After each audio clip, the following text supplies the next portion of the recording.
Do you know, did the stock market ever just feel impossible? Like it's this incredibly complex game built for insiders and geniuses, and the rest of us are just on the outside looking in? It's a really common feeling. So, is it actually true? Do you need some kind of crystal ball, a PhD in finance, just to have a chance at building real wealth?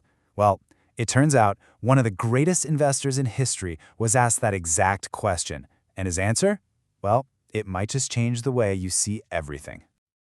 Okay, let's get right into it.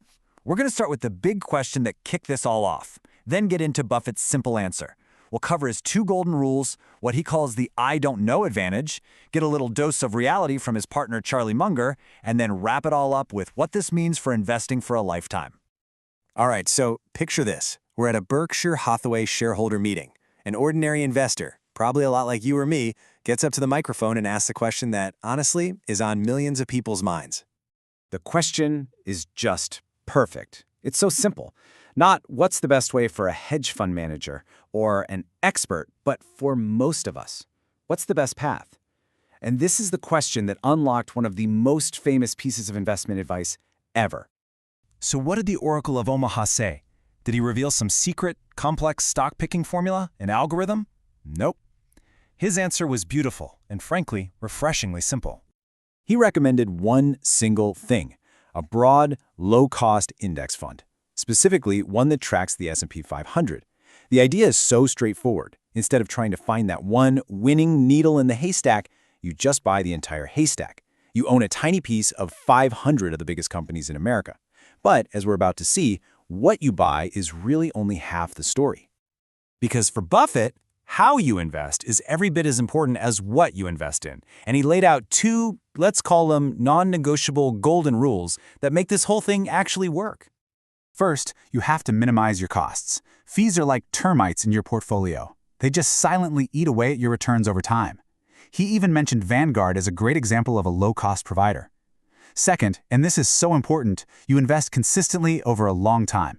You don't try to time the market, you don't throw a huge lump sum in thinking it's the perfect moment. You just invest systematically, month after month, for decades. And his logic on costs? It's just undeniable.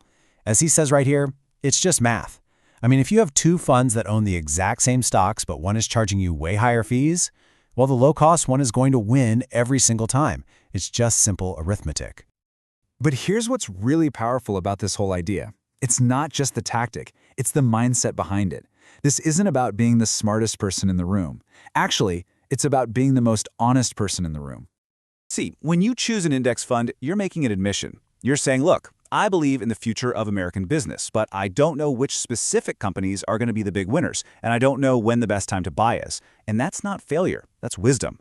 By definition, the average investor is going to get average returns, but that's before fees. Once you factor in the high cost of trying to beat the market, most people are pretty much mathematically guaranteed to fail. As he puts it, this isn't some aggressive strategy to beat everyone else. It's a defensive one. You're protecting yourself, from that temptation to think you can outsmart millions of other people. It literally turns what feels like a weakness, not knowing, into your greatest possible strength. But is it really that simple? Is this thing foolproof? Well, just as Buffett finished his thought, his longtime partner, the legendary Charlie Munger, a man famous for his brutal honesty, chimed in with the one question that could potentially unravel this entire idea. Munger brought up the absolute nightmare scenario. I mean, this whole strategy depends on the market generally going up over the long term. But what if it doesn't? What happens if stocks get super expensive and then they just stay that way for a very, very long time? So long that even owning the whole market gives you awful returns. And this isn't just some theory. He points to a real-world, painful example, Japan. An investor who bought a Japanese index fund at its peak back in 1989 would have had to wait over 30 years just to break even. So the hope is that you get long-term growth. The fear that Munger brings up is that long-term can sometimes include agonizing decades of going absolutely nowhere. It's a really important dose of reality. Okay, so that's a serious challenge to the whole idea, right? How does Buffett respond to that? Well, his answer really gets to the core of what it means to be an investor in the real world. Buffett basically says, you know what? You're right. He concedes the point. Yeah, future returns could be really low, maybe only 3 or 4% a year. But then he asks the most important question of all. What's the alternative? In Japan, during those lost decades, the alternative was holding cash or bonds that paid you pretty much nothing. So, even in a world where returns are low, owning a piece of productive businesses might still be the smartest place for your money. So, what's the big takeaway? Well, first, it's really important to remember that this is an explanation of Buffett's philosophy. It's not personalized financial advice. At its heart, it's a long-term bet on the success of business itself, and it absolutely demands discipline over decades.